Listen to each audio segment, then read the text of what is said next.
বাংলা ব্যাকরণের বিভিন্ন বইয়ে পাওয়া যায় যে বিদ্যানের কলমের কালি শহীদের রক্তের চেয়েও পবিত্র। কথাটি আসলে কোরআন হাদিসের আলোকে যথার্থ কিনা, এটা বিভিন্ন বই পুস্তকে লেখা থাকে।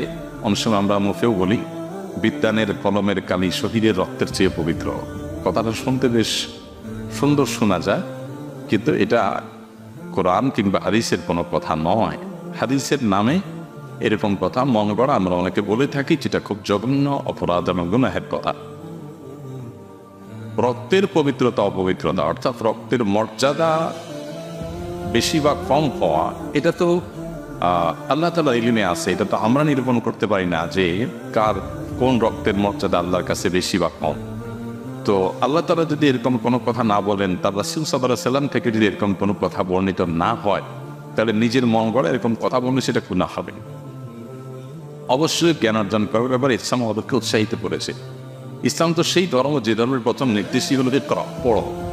অতএব জ্ঞান অর্জনের গুরুত্ব নিয়ে আমাদেরকে কোনো জাল হাদিসের, কোনো ভুয়া হাদিসের, ভিত্তিহীন নবীর নামে মিথ্যা কথা বলার কোনো প্রয়োজন নাই।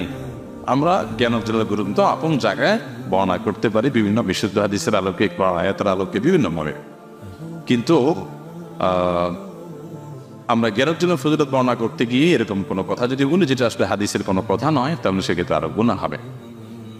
মান কাযাবা আলাইয়া মুতাআম্মিদান ফালিয়াতাবাওয়া মাকআদাহু মিনান নার। নবী সাল্লাল্লাহু আলাইহি ওয়াসাল্লাম বলেছেন, যে ব্যক্তি নবী সাল্লাল্লাহু আলাইহি ওয়াসাল্লামের নামে মিথ্যা কথা বলবে, তিনি বলেন নাই অথচ তিনি বলেছেন বলে বলবে, তাহলে সে যেন তার ঠিকানা জাহান্নামে নিশ্চিত জেনে রাখে। এটা খুবই জঘন্য কথা। এই জন্য এই ধরনের উক্তি আমরা করবো না। জ্ঞানের মর্যাদা আপন জায়গায় আছে। একজন মানুষ আল্লাহর রাহে জীবন বিলিয়েছেন, শাহাদাতের মর্যাদা পেয়েছেন, তার মর্যাদা আপন জায়গায়।